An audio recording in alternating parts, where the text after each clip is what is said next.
Là, les loups, je suis venu avec ma fille, ma petite Judy. Là, elle s'est fait teindre des cheveux, elle est belle en crise.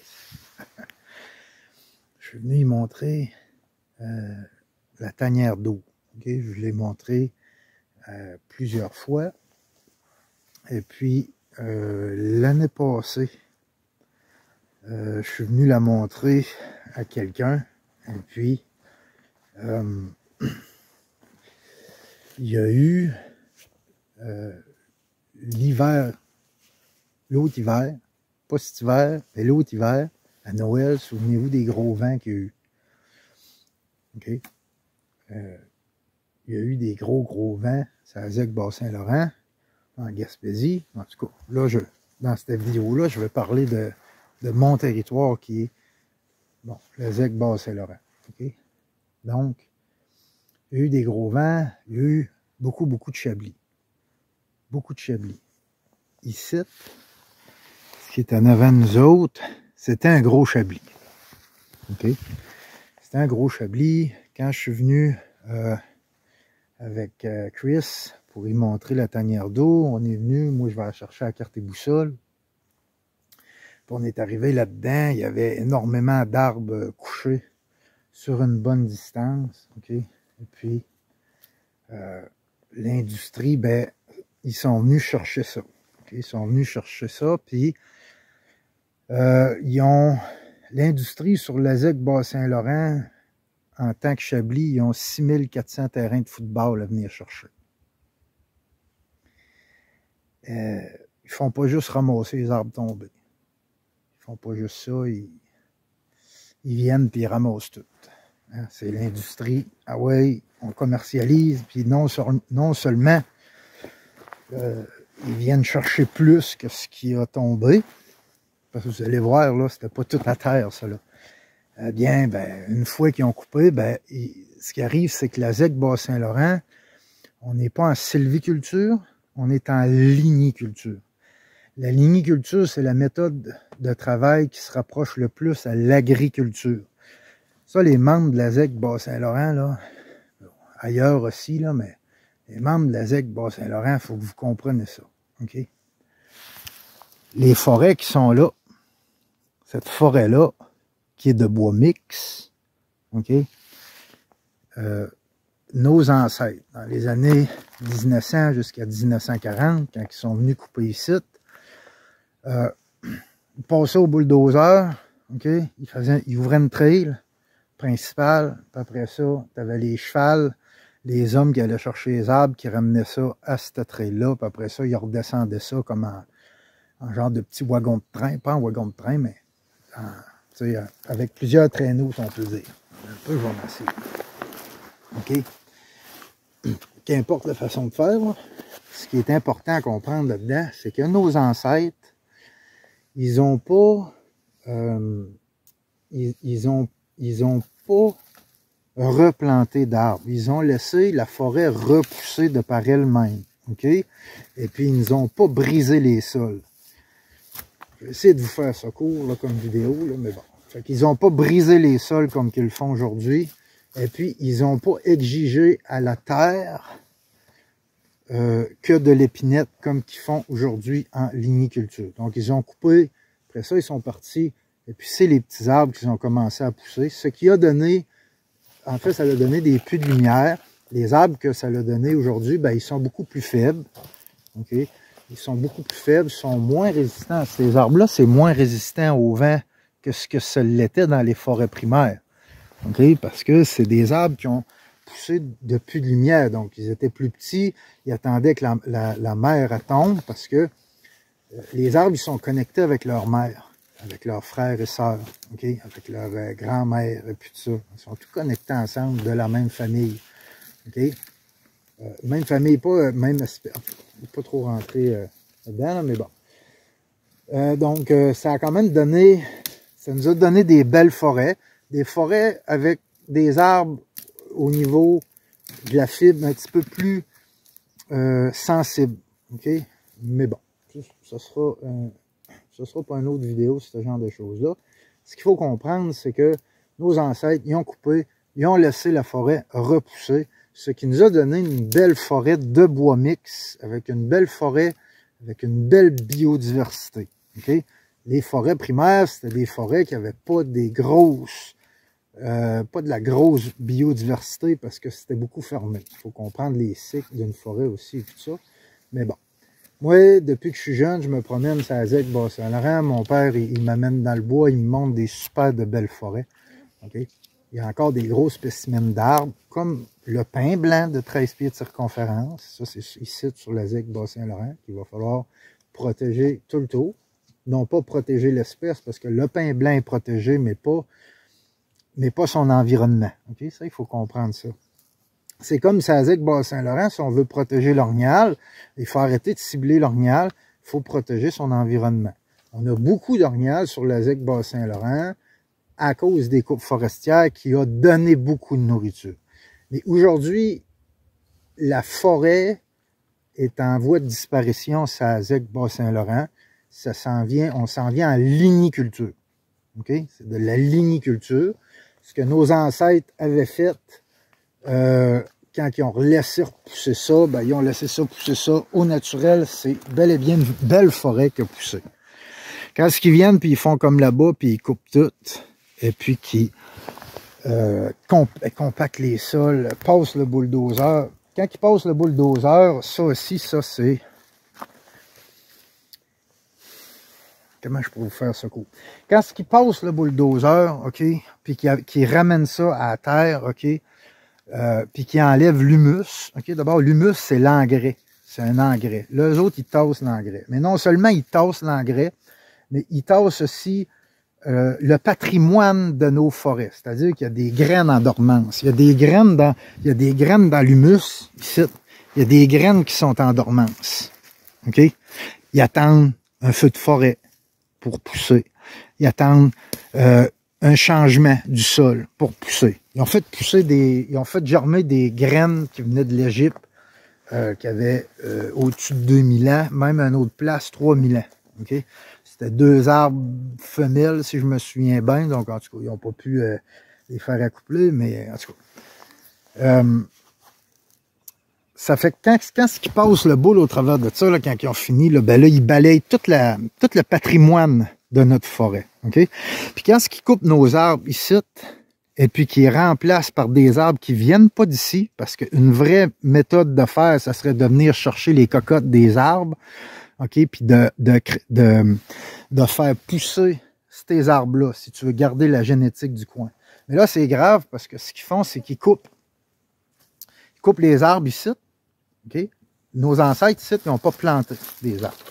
Ils ont coupé, les arbres au sol ont repris, OK?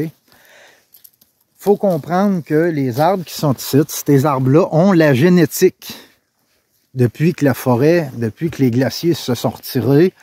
Et puis cet arbre-là, OK, comme cet arbre qu'il y a là, puis comme l'arbre qu'il y a là, ils ont un patrimoine génétique extrêmement important que l'industrie, que la liniculture, ils s'en calissent de ça. Okay? C'est quoi ça, un patrimoine génétique? Ben, quand ce que la mère Épinette, okay, l'ancêtre, la vieille ancêtre d'Épinette, okay, elle a subi, par exemple, une maladie, puis qu'elle s'en est sortie, eh bien, elle l'a encodé dans ses gènes. Quand ce qu'elle a passé au travers, par exemple, de la tordeuse d'Épinette, okay, de certains insectes, okay, eh bien, elle a encodé la signature génétique de l'insecte pour que sa progéniture, plus tard, réagisse le plus rapidement possible. Okay? Toutes les chasseresses qu'il y a eu sur le terrain, ici, c'est encodé. L'arbre qui est là n'a pas la même génétique que l'arbre qui est dans le fond de la coulée là-bas où il y a d'eau, puis l'arbre qui est en haut de la montagne là-bas, c'est pas nécessairement la même génétique. Parce que lui, l'arbre qui est là, il apprend d'une façon avec le terrain qui est là. Okay? Lui, plus bas, il apprend de cette même façon-là. Lui, plus haut, qui manque d'eau, lui, c'est un expert. Okay? Sur le top des montagnes, c'est des experts en sécheresse, si vous voulez, entre guillemets, qui sont soumis à des sécheresses plus quotidiennes que l'arbre qui est dans la coulée là-bas. Donc ça, c'est des génétiques. Okay? nos ancêtres, quand ils ont coupé les forêts, n'étaient pas au courant de ce genre de choses-là. C'est des choses qui ne sont pas au courant depuis longtemps. Il y a de la mouche un peu, Julie. Julie est écœurée, je parle de un peu. Et puis,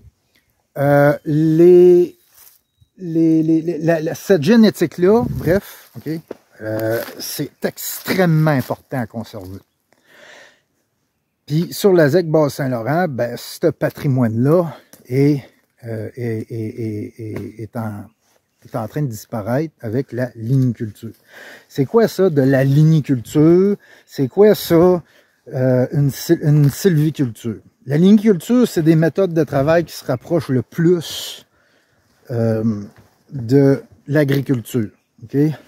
On rase, on passe le boule. Pareil comme un cultivateur. Un cultivateur qui arrive ici, puis qui décide de faire un champ, qu'est-ce qu'il fait? Il rase, il décape le sol, puis il plante c'est quoi qu'il veut.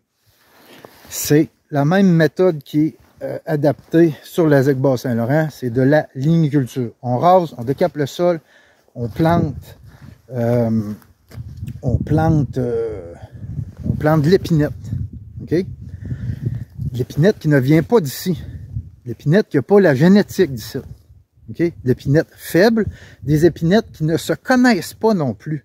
Ce ne sont pas nécessairement des frères et sœurs. Okay? Ça, il faut le comprendre. Ceux qui sont de la même famille, okay? Qui ont la même mère, okay? Puis la même grand-mère, ils se soudent ensemble par les racines, puis ils s'entraident avec au niveau des ressources, au niveau du sucre, ok? Ils s'envoient du sucre. Si, par exemple, un arbre est attaqué par un insecte, ok? Et puis qui a besoin de plus de sucre pour passer au travers de ça, ses frères, sœurs, sa grand-mère, sa mère, et puis tout ça, vont l'aider, vont y envoyer. Mais si c'est tous des arbres plantés qui ne se connaissent pas, ok? Ben, ils vont pas s'entraider et puis ils vont tomber en compétition. Compétition de soleil, compétition des ressources. Okay? Ça, c'est une chose qui est extrêmement importante à comprendre. On parle de chasseresses qui s'en viennent de la rivière Rimouski. Je vous referai une autre vidéo pour vous expliquer ça. Quand la rivière Rimouski devient sèche, bien c'est à cause des coupes forestières qui ont été faites plus haut. Okay? Parce que qu'est-ce qui remplit les lacs? D'ailleurs, pour ceux-là qui aiment bien pêcher la truite grise à la ZEC Bas-Saint-Laurent, en ligniculture, votre truite grise est condamnée à mort. Okay? Elle va mourir parce que c'est ça qui réchauffe. C'est ça qui réchauffe l'eau. C'est la compactation des sols. L'humus, c'est une éponge qui récupère l'eau. Puis dans les coups de sécheresse, c'est ça qui va même créer les nuages à partir des arbres. Je peux pas me lancer dans toute cette explication-là. Mais bref, l'humus, c'est une éponge. Okay? Dans les coups de sécheresse, quand tu as de l'humus, c'est ça qui va aider à fournir lacs, rivières et tout ça. Okay? C'est ça qui maintient l'eau le plus froide possible. Quand ce qui pleut dans de la ligniculture, ou ce qui ont passé le bulldozer, qu'est-ce qui arrive? C'est que l'eau, elle tombe au sol, ok? Elle fout le camp tout de suite au premier ruisseau, la première veine d'eau, elle s'en va dans le lac. C'est-à-dire que le lac qui est là-bas, lui, il se réchauffe. Il va se réchauffer avec les coupes qu'il va avoir un petit peu partout. Okay? Ça, c'est extrêmement grave. Mais la ligniculture, on en a besoin. On a besoin de la ligniculture. On a besoin de ça, mais il faut le déclarer. Il faut se déclarer en ligniculture. Okay? Et non en sylviculture. La sylviculture, ça implique un couvert forestier tout le temps. Okay? C'est l'entretien d'une forêt dans un but économique. Okay? C'est-à-dire qu'il peut y avoir de la chasse. Mais il peut y avoir de la chasse dans de la ligniculture. Ici, il va pousser des caches partout là-dedans. Okay? C'est bon pour l'orignal là. L'orignal, lui, ce que c'est moins bon, c'est au niveau des tiques. Parce que la première phase des tiques, là, c'est avec la souris à pattes blanches. La souris à pattes blanches, elle prolifère à cause des bûchers parce qu'il y a de moins en moins d'oiseaux. Quand ce qu'ils coupent là-dedans, quand ils font des coupes là, de printemps, là, aller jusqu'à juillet, puis tout ça, jusqu'à temps que les oiseaux apprennent à voler, puis tout ça, puis qu'ils quittent le nid, c'est des milliers d'oiseaux qui meurent. C'est beaucoup de prédateurs, des mangeurs d'insectes, les prédateurs de la tordeuse, puis tout ça, qui meurent. Ça amène énormément de problèmes, ce genre de choses-là. La sylviculture, donc, c'est toujours avec un couvert forestier. On va chercher des arbres ici puis là. Dans la sylviculture, ça l'implique plus que des coupes d'arbres. Le problème, des fois, quand je parle de ça aux gens qui sont dans l'industrie, le problème, c'est que les arbres leur cachent la vue sur la forêt. Les gens, ils voient juste des arbres, puis ils voient pas ce qu'il y a en arrière des arbres, OK? Plus loin que l'arbre, OK? Et puis, on a besoin de cette ligniculture-là parce qu'on a besoin de fournir la demande. Il y a une demande en bois. C'est pas la sylviculture qui va fournir la demande. C'est pas non plus la forêt. C'est pas une forêt qu'on laisse au naturel pousser tranquillement avec que les arbres ont de la misère à pousser qui vont fournir ça. OK? C'est vraiment la ligniculture. OK? Ce qu'il faut arriver, il faut arriver à, dire la vérité.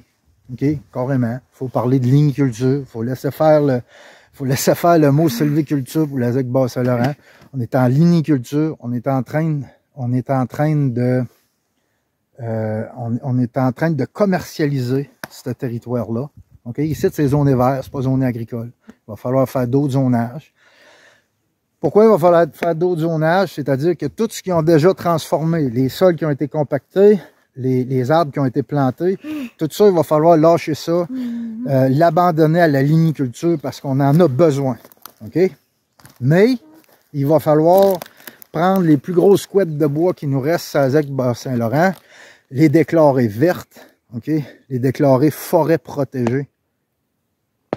Juste dans le but que ces forêts-là soient capables de fournir les prédateurs pour aider juste la biodiversité, de la pauvreté de biodiversité dans les lignicultures. La ligniculture, c'est une pauvreté en biodiversité qui touche jusque le fond des lacs.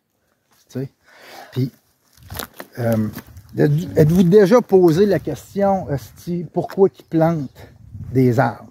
Es-tu déjà posé la question, pourquoi ils font ça, planter des arbres? Pose-toi la question. Pose-toi là. On va y aller un peu dans le bois, voir. OK? Bon. On va y aller dans le bois. Bon. Dans un arbre ici, là. Non. Non, ici. Il y en a un autre là. OK? Bon. Lui, connecté avec sa mère. OK? Bon. Il y en a ici. Il y en a là. Il y en a un autre là. OK? Il y en a un autre ici. Il y en a un autre là. OK? Il y en a un autre ici.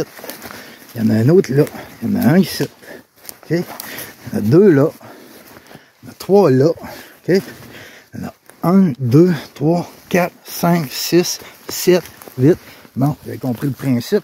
Il y en a déjà des arbres au sol. Mais il n'y en a pas assez pour fournir une industrie.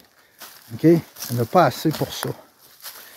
Donc, la raison pour laquelle ils plantent des arbres, c'est parce qu'ils sont en ligniculture. Quand tu es en sylviculture, tu n'as pas besoin de planter d'arbres. OK? Puis une forêt, ben, tu n'as pas besoin de se planter. Plantage d'arbres et tout ça. Puis là, je vais aller vous montrer un spécimen d'arbre qu'on est en train de perdre aussi. OK?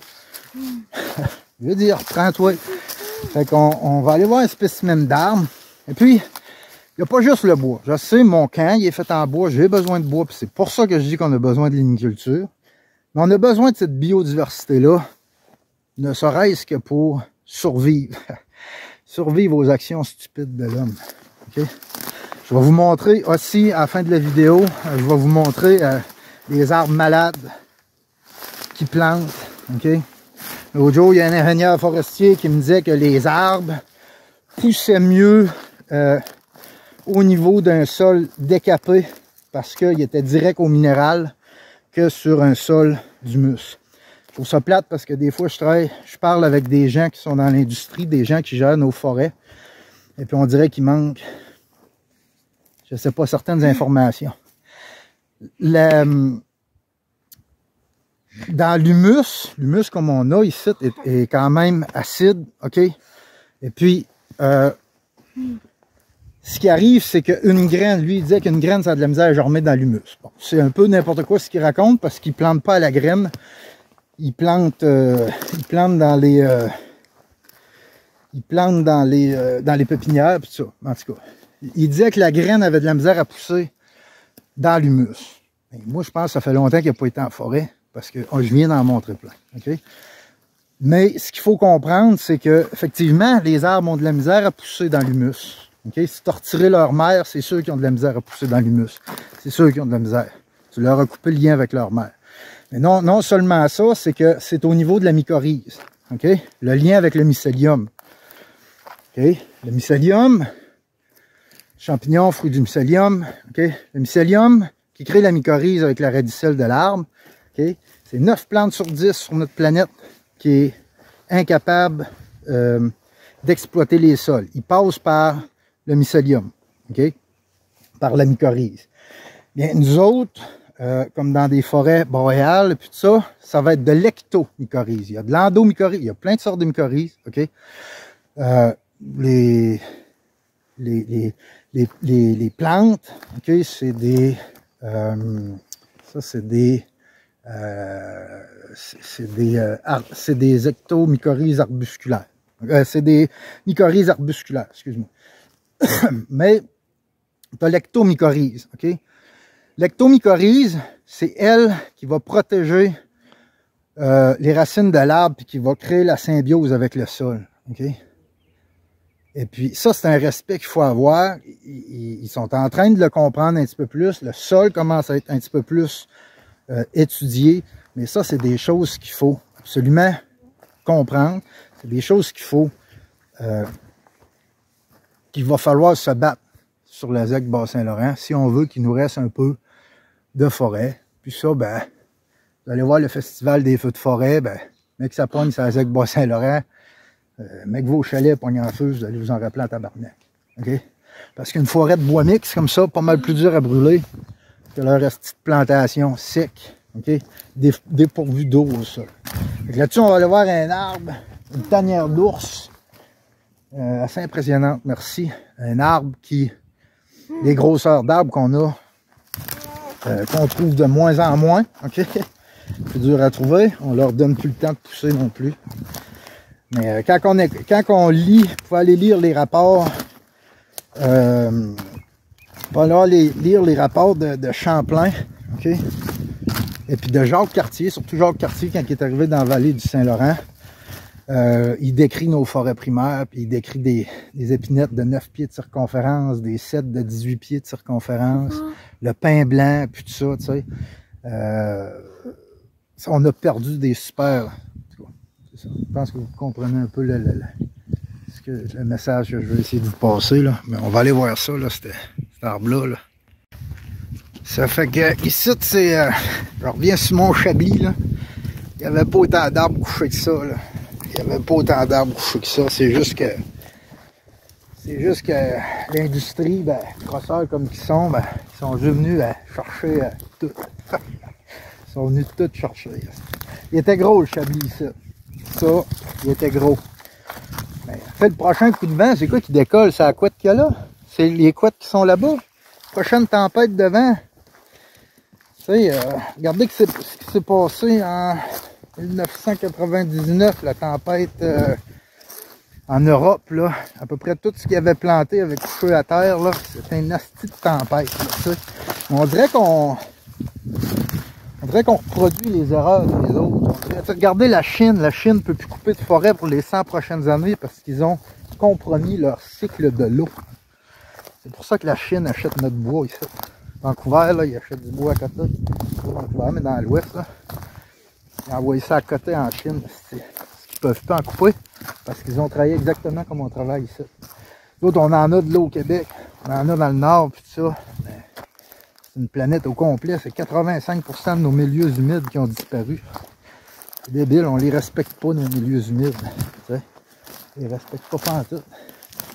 Ça, c'est les guerres qui vont venir. Là. Vous allez voir qu'il y a les autres pays, mais qui commencent à avoir soif. Là. Ça va mal aller. Mais ici, ben, regarde, on commence à voir nos lacs se réchauffer. Le ministère nous dit que c'est le réchauffement climatique. Le ministère des crosseurs. Okay? Ils vont tout faire pour continuer à s'en mettre plein poche. C'est pas le réchauffement climatique qui fait que les lacs se réchauffent. C'est bel et bien l'eau qui tombe là-dessus. L'eau, elle pénètre plus dans les sols et tout ça. Je vous ferai même, vous aurez écouté mes chroniques de radio.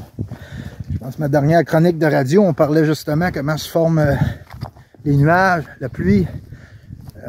Puis tout ça, ça a rapport avec la terpène des arbres. Puis tout ça, c'est les arbres qui font pleuvoir, c'est les arbres qui créent les nuages. Puis tout ça.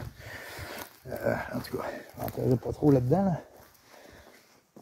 Mais c'est ça. Fait qu'ici, l'industrie est venue, elle a tout coupé. Tout, regarde.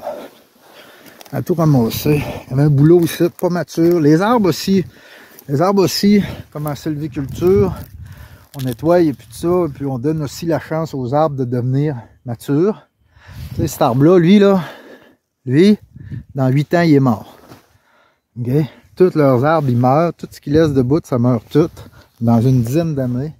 Parce que cet arbre-là, son réseau racinaire n'a pas été créé pour tenir tout seul au vent comme ça. Donc, soit qu'il tombe par le vent, ou ben non, lui, qui est alimenté avec ses frères et sœurs, puis tout ça, au niveau de l'eau, il va s'achasser, il va former ses stomates, tranquillement, pas vite. D'année en année, on va voir les pertes des feuilles, les branches mourir. Puis je te dis, dans 10 ans, on revient ici, dans 10 ans, il est mort cet arbre-là. Pourtant, ça peut être un arbre en santé, tous leurs arbres meurent. Je vous ferai des vidéos de ça pour vous montrer ce que j'avance. C'est ça que c'est. Là, je parle de mon territoire, parce que je le connais, mon territoire. Donc, il n'y a pas une plantation sur la ZEC Bas-Saint-Laurent où ce que les arbres qui ont laissé ont survécu.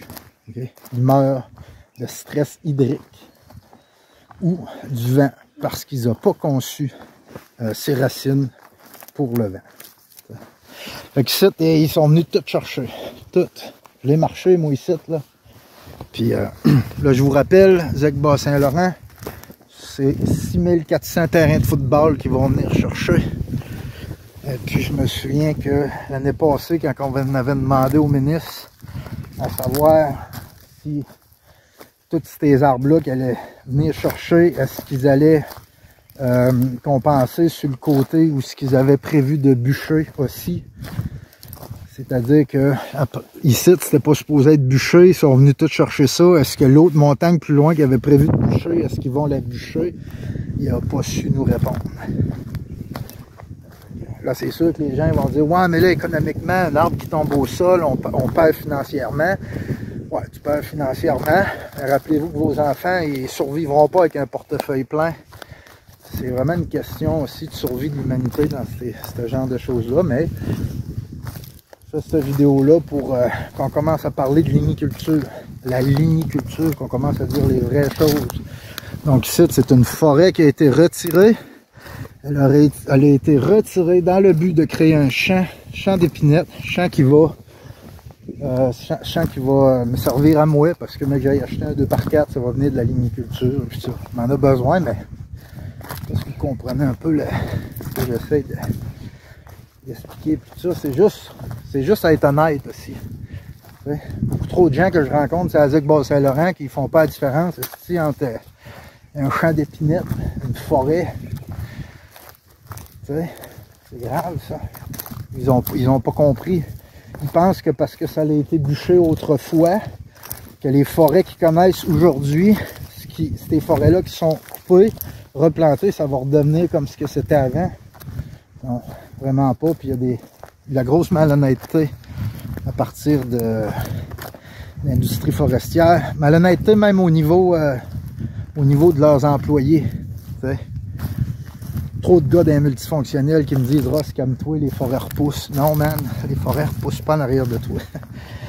Même qu'au bout de 25 ans, vous êtes obligé d'y retourner, faire ce qu'on appelle un pré commercial, puis aller éclaircir et puis tout ça. Et vos arbres sont malades. Ils sont pleins de la tordeuse d'épinette, le gars. Pensez que ça sort d'où, là? Il y a toujours eu des vagues de tordeuses d'épinettes. Les ingénieurs n'arrêtent pas de me dire ça. Bon, ben arrête de shooter d'abord, laisse la vague passer, c'est naturel. Il n'y a pas rien qui allait au portefeuille. Fait que là, les autres ils ont arrêté de couper juste rendu dans l'eau. Tu sais, juste rendu juste dans la bonne eau, là.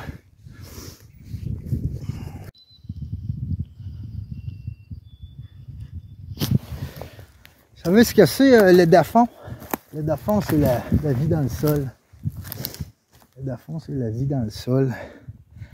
Puis la pédofaune, c'est un département de l'édaphon.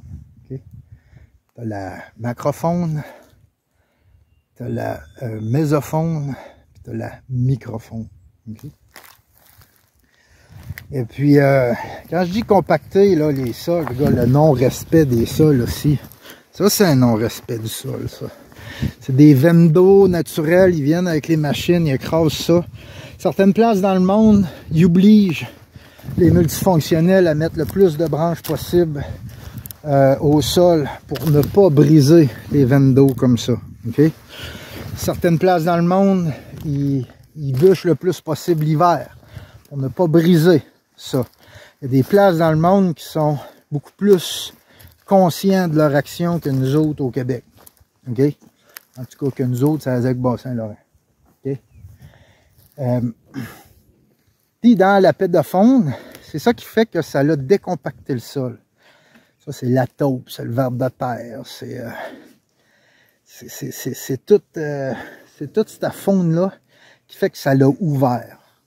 C'est aussi une racine d'arbre qui a poussé, qui a pourri. Okay? Puis ça l'a fait comme une veine d'eau. Ça l'a laissé l'eau rentrer. On parlait de chasseresse tantôt. Ce genre de choses-là, c'est comme ça qu'il se crée un réservoir d'eau naturelle dans notre humus. Et puis, une fois que ça l'a passé ça, il y a un minime pourcentage d'eau qui finit par pogner les nappes phréatiques. Les nappes phréatiques, ils baissent. À chaque fois que les gens font creuser pour des puits artésiens, puis tout ça, sont toujours en train de creuser plus bas. Il n'y a même personne qui leur explique pourquoi. Ben, je suis en train de te l'expliquer. Okay? 85% de nos milieux humides ont disparu. Okay? C'est une catastrophe. Puis ça, c'est à cause de l'agriculture moderne. Puis c'est en grosse partie à cause de l'agriculture moderne. Je ne rentrerai pas là-dedans, les détails, tout ça. Mais en gros, le cultivateur qui a fait un fossé tout le tour de son champ, puis qui a aplani, compacté les sols, fait en sorte que l'eau fout le camp. C'est la même chose ici. C'est la même affaire. L'eau qui va tomber de la montagne, elle va descendre, elle va foutre le camp tout de suite. Elle ne restera plus là. Okay? Ce genre de choses-là, c'est extrêmement important à comprendre. Okay? Ça a pris des millions d'années, okay, à ce que nos sols se créent d'abord, okay, à ce qu'un humus se crée, parce que le sol se décompacte, et puis tout ça après le passage des glaciers. Nous, on recompacte ça avec de la machinerie. Là, vous allez me dire, ben non, mais Ross, on repasse le boule avec un peigne, puis on rouvre la terre, et puis tout ça. Je vous envoie à Marc-André Sellos, OK? Francis Harley, puis Ern Zucher aussi en parle, et j'en passe, OK? Des botanistes, des ingénieurs forestiers. Marc-André Sellos, c'est un spécialiste aussi des sols. Eh bien, mettre le sol à nu, c'est la pire des choses qu'on peut faire. La pire des choses qu'on peut faire. Okay? La chute de Rome, une des causes de la chute de Rome, ben, c'est dû qu'ils ont mis leur terre à nu dans leur agriculture. Et puis c'est devenu comme des terres asséchées. Le Nil, c'est la même chose, c'est la même histoire qui est arrivée et tout ça. La Chine, c'est ce qui est arrivé aussi. La Chine ne peut plus couper d'arbres pour les 100 prochaines années parce qu'ils ont corrompu le cycle de l'eau. Et puis, quand est-ce qu'on vient et on ouvre, comme quand on fait des labos, ou quand est-ce qu'ils passent le bulldozer, puis que là, ils ouvrent la terre un peu, et puis tout ça, parce qu'ils pensent qu'ils vont décompacter le sol. En fait, ce qu'ils font, c'est qu'ils envoient de l'air dans le sol. Et puis, les bactéries du sol, ils prolifèrent. Et puis, les bactéries du sol, ils font en sorte de manger le sol encore plus vite que ce qui devrait être fait. Quand je parle du sol, c'est du restant d'humus qui va rester après, ici. Et puis ça fait en sorte aussi, ben, c'est une libération de carbone. Parce que le bois ici, ça, c'est une promesse de carbone. Un arbre, ok, c'est une promesse de carbone. Il te fait une promesse, c'est qu'il va libérer le carbone.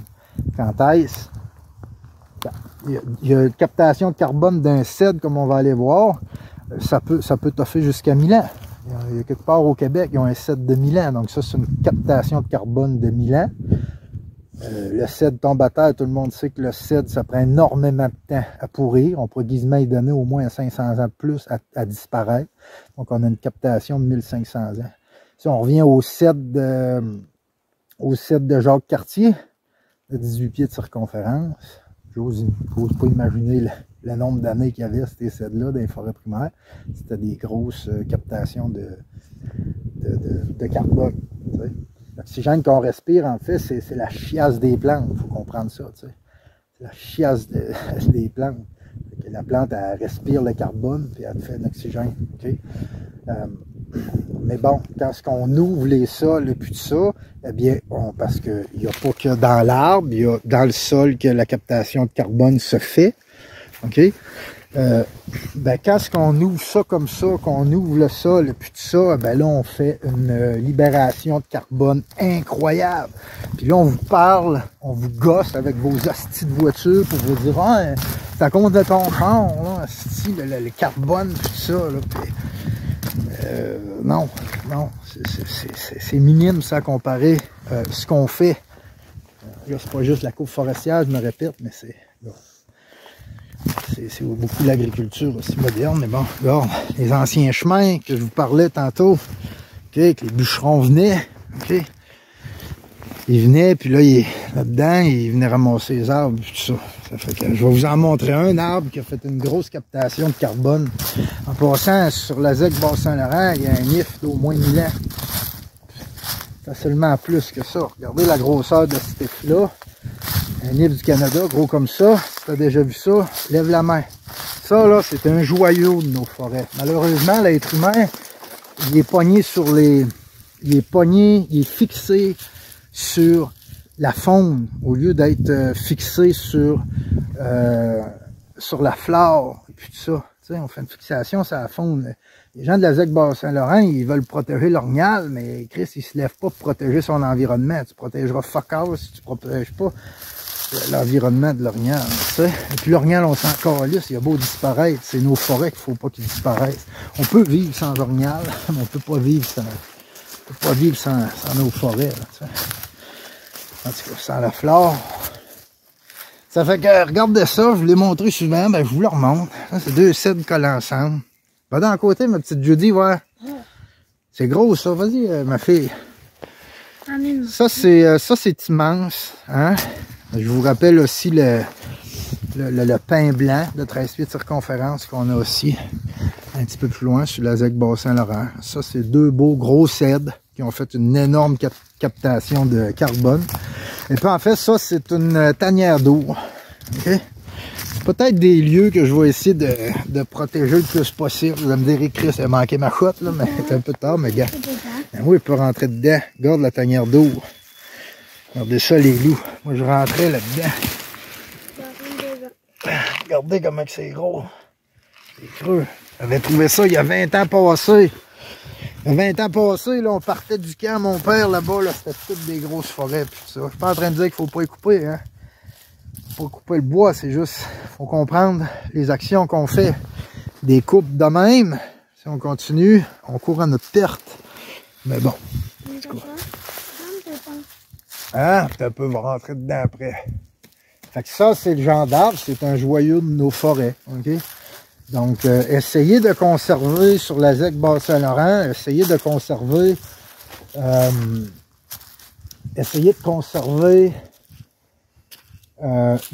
des lieux qu'on va appeler forêts, ok? Et puis, peut-être aussi des lieux où on pourrait faire un peu de sylviculture, ok? De la sylviculture, là, c'est dans le but à tout le monde. Si quelqu'un qui fait des meubles peut aller chercher des arbres qui sont faits difformes, des choses du genre, il faut laisser quand même la nature. Et puis, la nature aller. Et puis, dans une sylviculture, la biodiversité explose. Okay? Ici, la biodiversité va exploser en tant que plante allochtone. Okay? Des plantes qui viennent pas nécessairement de la forêt. Et puis après ça, leur épinette va pousser. Ça va devenir quelque chose de complètement dégueulasse. OK? C'est complètement dégueulasse. Là. Vous savez, là, les gens ont 30 000 et puis tout ça, là, comme t'as une rangée de multi à toutes les 60 pieds. Là, je veux dire, c'est pas des forêts, ça. Ça, c'est bel et bien de la ligniculture.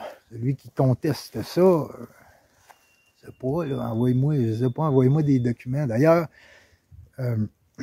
moi, ça fait 6 ans d'études que je fais sur ma forêt et tout ça. La suite de cette vidéo-là, je vais vous mettre aussi mes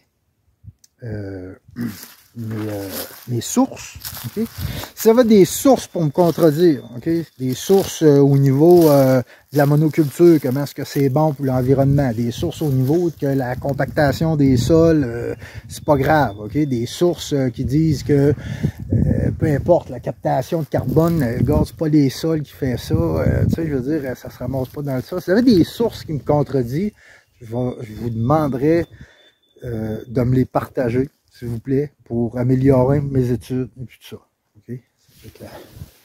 Méchant, c'est des méchants beaux colosses, ça. C'est ce que la forêt, elle peut nous...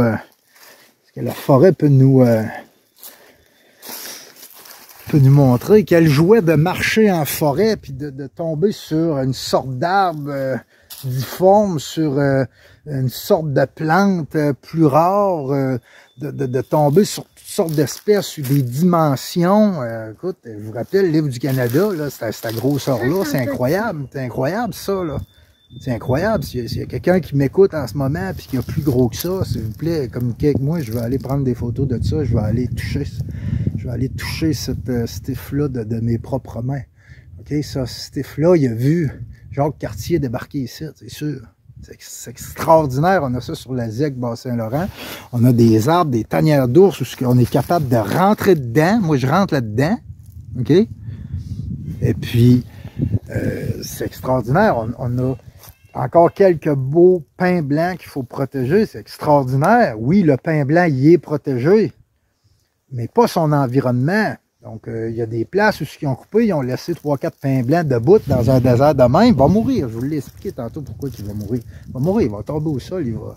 Tu sais? Donc, ça que c'est les loups. Alors, je vais vous montrer des épinettes qui sont malades aussi. Bon, là-dessus, les loups, avant de vous montrer...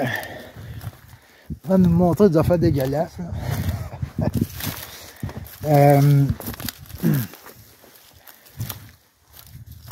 On me disait l'autre jour que les coupes forestières, ça créait des habitats pour l'orignal. Je suis pas full d'accord avec ça. Mais je vais donner le point. Je vais dire, ok, je suis pas d'accord. Moi, je pense que c'est plus des gardes-manger. Ok? Il y a un certain niveau de tolérance, je crois qu'il faut garder entre forêt ou sylviculture. Ok?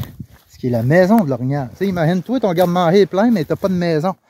L'hiver, quand le printemps arrive, t'as la trouve dur en crise.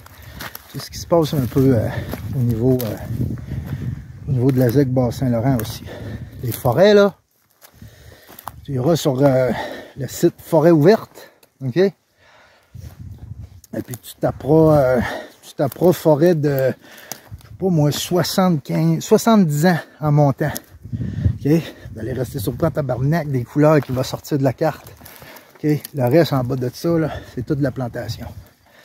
Vous allez dire, hi! Moi j'ai arrêté de chasser l'orignal sur la ZEC Bas-Saint-Laurent. Je l'ai déjà expliqué à radio, je l'ai déjà expliqué dans des vidéos. Moi j'ai arrêté parce que moi j'étais un chasseur d'orignal dans le bois vert. Dans le bois, il n'y a plus de bois.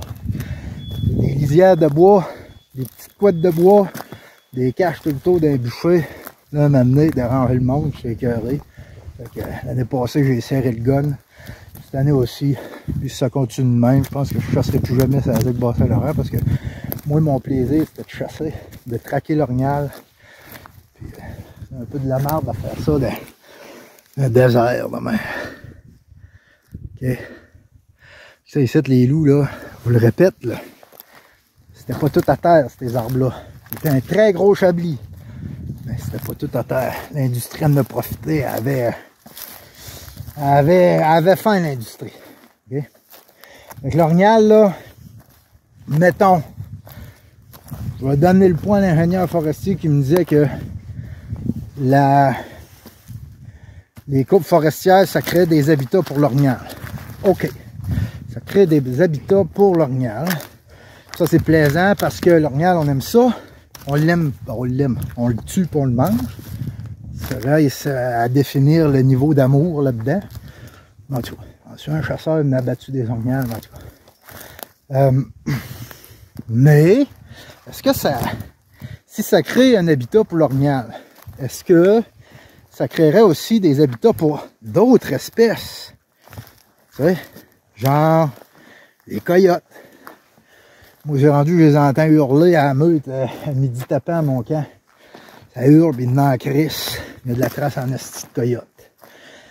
Ça se peut-tu, ça, que ça aide la prolifération des coyotes? Oui. Pourquoi pas? Moi, je pense que oui. C'est plus facile pour eux autres de chasser dans des petits îlots. Imaginez-vous, dans tout ça, le nombre de bêtes du jour au lendemain qui ont été tassées, qui ont été tuées là-dedans. Fait qu'ils se sont ramassés d'un couette de bois. OK? Ils se sont ramassés d'un couette de bois. Et puis d'un couette de bois, ben, c'est la guerre. Il n'y a pas deux pics de bois dans le même arbre. Là. Tu comprends? Ils ont fait la guerre, il y en a un qui a survécu, l'autre s'est fait pousser, finalement, sûrement mort. Tu comprends? Il n'y a pas 50 chouettes dans le même territoire. OK? Tu viens de décoller le territoire d'une chouette, elle va essayer de se trouver une autre place. Vous comprenez?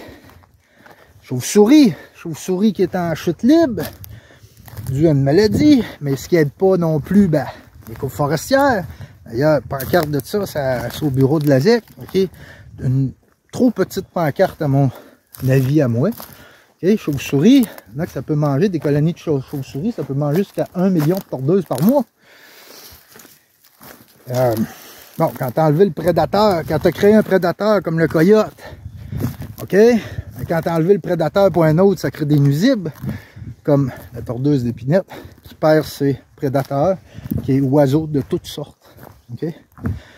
Ni de fourmis, hein? Les fourmis mangent ça beaucoup. Quand la tordeuse là, est en chenille et elle tombe au sol, ça se fait manger beaucoup par les fourmis. Mais quand ça a été décollissé de même, ben, un peu moins de fourmis au sol. Donc, OK, ça crée un habitat pour l'orignal. Fait, ça crée un habitat pour un des prédateurs, le coyote. OK. Est-ce que ça pourrait créer aussi des bonnes conditions pour exactement la tordeuse? Ça se peut-tu, ça, que faire pousser des arbres qui s'entraident pas, qui sont en compétition de lumière, qui sont en stress hydrique? Un arbre en stress hydrique, il peut pas combattre champignons nuisibles, insectes nuisibles, maladies, ils peuvent pas combattre ça parce qu'ils sont en stress hydrique. Ils sont tous des orphelins. Okay? La ligniculture, c'est des orphelinats. Des arbres qui travaillent pour eux-mêmes tout seuls, qui ne s'entraident pas. C'est des qualités d'arbres très médiocres qui vont nous sortir. Très, très, très médiocres. Et puis, donc c'est ça. Fait que la tordeuse, ça se pourrait-tu que si ça crée des habitats pour un orignal, ça pourrait créer des habitats pour un coyote, ça pourrait créer des habitats aussi pour la tordeuse, pour certaines choses qu'on aime un peu moins. Celle-là, on se la fait moins sortir un peu par les ingénieurs ou les gens qui sont dans l'industrie et qui sont aveuglés par les arbres qui leur cachent la vue sur la forêt. Okay. Pensez à ça un peu. Là, je vais aller vous montrer, un beau travail de marbre qu'ils ont fait ici, au niveau du plantage d'arbres. Je vais vous montrer ça. C'est un peu fâchant aussi. Là, tu sais.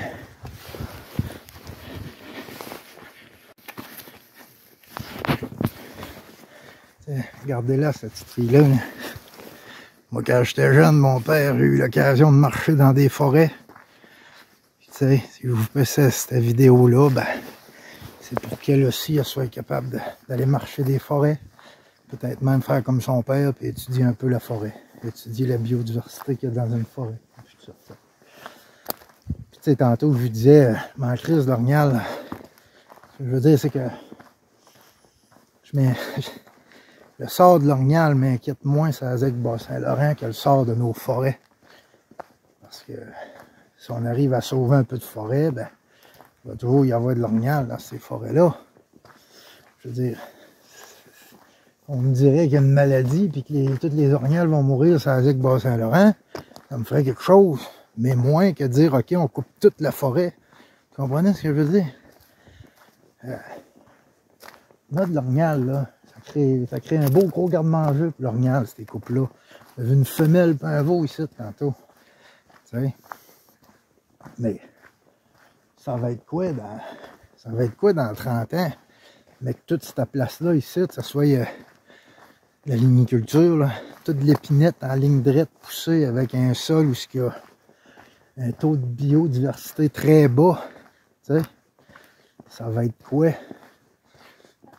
Ça va être quoi la chasse là-dedans? Hein? Ça va être quoi? Là, c'est quoi ça? Là, oui ça? Bien ça, je dis, gars. Oui, c'est quoi ça, là, gars? De la craie. Ça? C'est quoi ça? Ça, c'est du pollen. Pollen de conifères. OK? Un conifère, là, c'est vieux, un conifère. Tu sais, plus vieux que les feuillus. Tu sais, le principe d'un conifère, ça n'a pas besoin d'insectes pour se reproduire. C'est le vent. Tu sais. Dans une plantation, ben, le niveau d'insectes aussi, à part quand la tordeuse est poignée dedans, ben, tu sais, il y a moins d'insectes pollinisateurs là-dedans. Parce que c'est juste le petit conifère. Tu sais, ben là, ma fille, c'est juste du conifère. Tu sais. On a des enjeux extrêmement grands qui vont s'en venir. Elle, sa génération à elle, elle va manger une crise de claque. On va manger une petite claque, sa génération. Tu sais, ça va être dur pour eux autres. Les futurs ingénieurs forestiers qui vont devoir remonter les sols, ça va être dur en crise pour eux autres aussi. Ça va être dur pour ces générations-là. Tu sais, donc nos actions, c'est important. C'est pour ça que je dis que l'Orignal, le sort de l'Orignal, ça ZEC Bas-Saint-Laurent, m'importe moins que les forêts. Tu sais, il faut se lever pour nos forêts.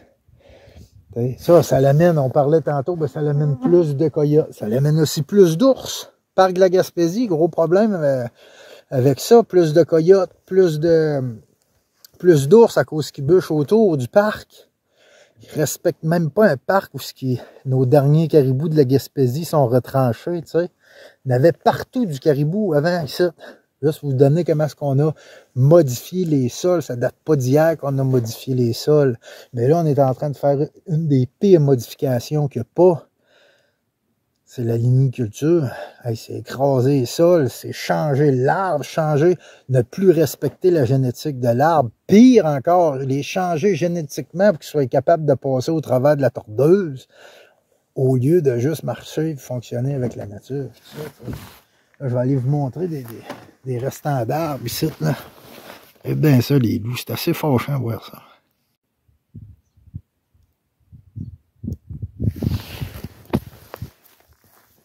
Moi, j'ai par le passé, j'ai débroussaillé. J'ai planté des arbres aussi. Puis c'était à une époque où ben, je me disais gars de bois, mais dans le fond, tu sais, je connaissais pas vraiment comment le fonctionnement de ma forêt. Puis, toute la symbiose, la synergie, tout ça. Tu sais. Et puis quand je plantais des arbres, je me souviens, tu sais, on me faisait croire dans le fond que je plantais des forêts. Tu sais. Quand je plantais des arbres, je pensais que je plantais des forêts. Puis quand je débroussaillais, je pensais que j'aidais des forêts à pousser. Non, j'ai aidé un arbre à pousser, mais c'est comme il donner de la dope à ton chum, tu sais. Il donne un peu de coke parce qu'il est fatigué. Tu sais, un arbre, là, ça n'a pas besoin de soleil pour pousser dans ses premières années, dans ses dizaines de premières années, 15 ans, même 20 ans, tant qu'il est connecté avec sa mère. Quand tu es en liniculture, la connexion avec la mère n'est plus là, tu sais. Ils ont de la misère, tu sais.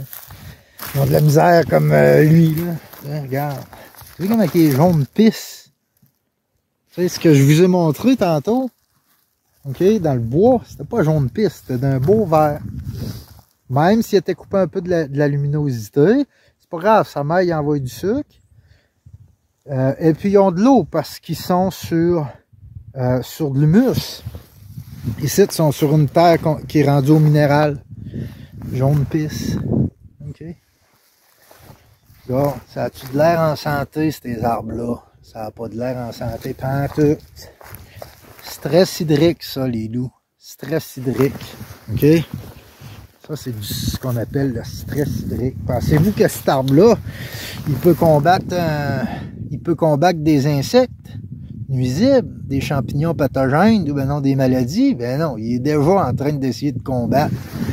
Ça va lui prendre des années et des années avant de peut-être trouver son frère OK? Ou sa sœur, tu sais, il trouvera jamais sa mère ici, là. Puis fusionner avec, il fusionne. Lui, là, OK? C'est quoi les chances que lui, puis lui, soient frères? OK? Il n'est pas grand en esti. Ben, lui, il se connectera pas avec lui pour s'entraider. Tu comprends? Fait qu'eux autres, ils têtent le plus d'eau possible. Et puis, il faut qu'ils refassent toute la connexion racinaire avec les mycéliums. OK? Et puis tout ça. C'est long, ça, faire ça. Tandis que quand c'est en forêt, c'est direct dans l'humus, c'est déjà fait. C'est déjà établi. La mer, connectée au mycélium, qui va chercher du sel minéral plus loin, qui va chercher de l'eau plus loin, puis qui amène ça, c'est déjà fait, passe le boule, il annule tout ça, il recommence à zéro, comme après la période de glaciaire, après que les glaciers se sortiraient. Complètement fou. C'est complètement fou, là, tu sais. Puis, ici, c'est assez dégueulasse, parce que c'est le même tout le tour de la montagne, là. Tu sais, regarde, les gars, ce qu'ils ont laissé. Je pourrais vous en montrer tout le tour. Regarde. Je répète, ça c'est sur mon territoire, avec Bas-Saint-Laurent. Regarde, eux autres et tout, ils sont comme jaunes. Ils sont comme jaunis.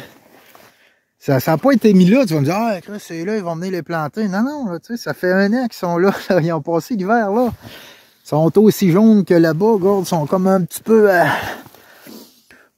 dépourvus d'eau, là. Ils sont là, ils sont secs un peu. Là, regarde, il y a 1 crête ici.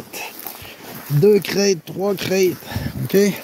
Quand je fais le tour, là, ça a poussé un peu la végétation. L'année passée, là, je pense que j'ai compté à peu près plus de 20 crêtes. Des vides, là, juste garochés. Juste colisser ça là. Juste crisser ça là. Tu sais. Je sais que normalement, ils ramènent puis tout ça. Ceux qui sont venus planter ici, là. Mais ça prend rien qu'un colon dans la gang, là. Il y avait au moins un colon dans la gang qui me caché. Plus loin dans le fond, là-bas, tu vois, ils ont été garochés dans le bois. Ça a été garoché. OK? Il y avait au moins un colon dans la gang. Puis je sais que je me fais pas aimer par les gens de l'industrie. OK? Je sais que je me fais pas aimer par les gens de l'industrie quand je parle de même. Fait que je me fais pas aimer. Je me fais garrocher des roches.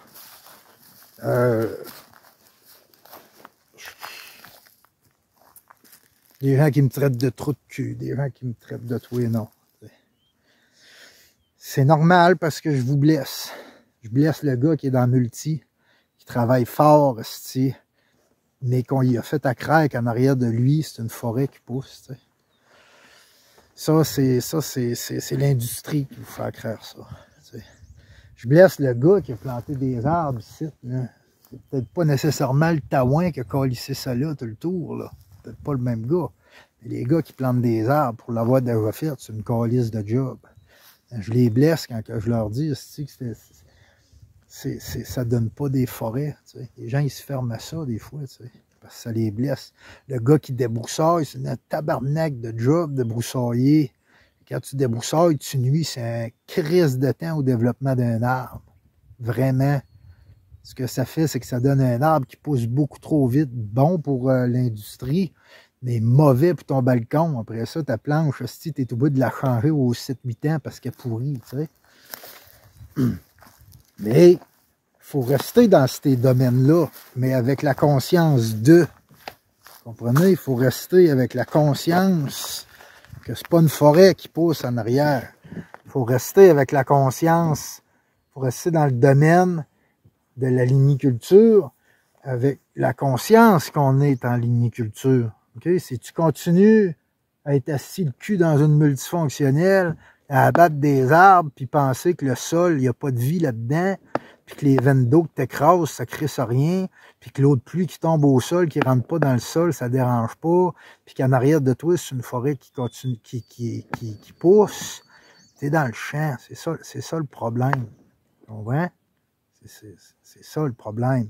Mais si sur la ZEC Bas-Saint-Laurent, on arrive qu'à déclarer qu'on est en ligniculture, okay? Que le ministre l'avoue, on est en ligniculture, que l'ingénieur forestier ici le dit, oui, c'est pas de la sylviculture parce qu'il n'y a plus de couvert forestier. Ils ont laissé une coupe d'arbres, vous le dites, les autres vont mourir. Mais ça, c'est pas de la sylviculture, ça, c'est de la ligniculture. OK? ben on va être capable de faire des zones. Ici, là, la seule grosse couette de bois qui reste à Romoncamp est en arrière de Montcalm. Elle a 2 km de long par à peu près ça, 2 km de large. C'est la plus grosse couette de bois qu'il y a dans le coin. C'est une couette de bois. Zec-Bas-Saint-Laurent, il n'y a plus de grosses forêts, c'est des lisières de bois qui viennent chercher de plus en plus au lac Mathieu-Bagotte, là, ils sont allés chercher les lisières de bois. Il n'y a plus de forêt là. C'est de la ligniculture, tu sais. C'est de la ligniculture. Ici, là, à côté de Montcalm, là, il y a 2 ans, ils ont passé avec les débrousses, ils ont coupé tout ce qui était de bouleau, forêt de bois mixte. Ils ont coupé tout ce qui était de bouleau, ils ont laissé un peu de bouleau jaune, puis le reste, ils ont tout planté de l'épinette. L'épinette jaune, pisse, malade, qui vient pas d'ici, puis que ça va être bourré de tordeuses une couple d'années. Qu'est-ce qu'ils vont faire? Ben, ils vont faire comme dans l'Ouest canadien, tu sais. Au niveau des sols, dans l'Ouest canadien, puis en Europe, ils sont obligés de passer avec des avions pour engraisser les sols parce qu'ils ont retiré l'humus, l'engrais qui est l'engrais du sol. Comme un cultivateur. Un cultivateur, il a enlevé son engrais, tu sais, du sol. C'est pour ça qu'il rajoute de la marde de vache, aussi, puis qu'il est obligé de payer des produits pour mettre dans son sol, pour essayer de remonter ses sols. Ben, l'avenir de ma fille qui est là, ça va être ça. Ça va être des avions qui vont passer puis qui vont essayer d'engraisser les sols. Ça va être des avions qui vont passer, tu sais, pour éradiquer la tordeuse, tu sais, au lieu d'aller direct à la source. Tu sais. C'est comme si tu irais voir ton médecin parce que tu as mal à la gorge puis il te prescrirait une pastille pour la gorge, mais en réalité, tu fumes 2 paquets de cigarettes par jour. Si tu ne vas pas direct à la source pour régler le problème, vous comprenez? Fait que c'est ça qui se passe sur la Zec-Bas-Saint-Laurent. Ce qui se passe sur la Zec-Bas-Saint-Laurent, c'est de la ligniculture. Je n'ai pas vu grand sylviculture. C'est de la ligniculture. Et puis, il va falloir faire des zones. Des zones qu'on va laisser en ligne. Tout ce qu'ils ont bûché, puis tout ce qu'ils ont planté, et puis tout ça, ça va être des zones de ligniculture. On laisse ça. Mais il va falloir se battre pour le reste des forêts qui restent.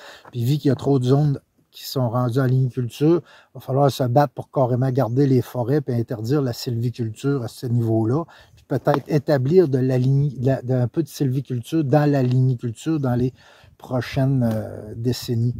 Okay? Ça, c'est important. Ça en va jusqu'au sort de la truite grise. Ça va loin. Ça va jusque dans le fond d'un lac. Tout ça. Okay? Là-dessus, les loups, ben, je vous aime.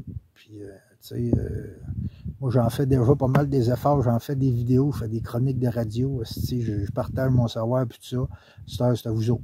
La prochaine AGA de la Zec-Bas-Saint-Laurent, levez-vous de bout, l'Orignal, on s'en calisse, levez-vous de bout, puis demandez le pourcentage des forêts qui restent sur la Zec-Bas-Saint-Laurent. Demandez à avoir le pourcentage de forêts plantées versus les forêts, qu'on va dire, naturelles qui restent de nos anciens.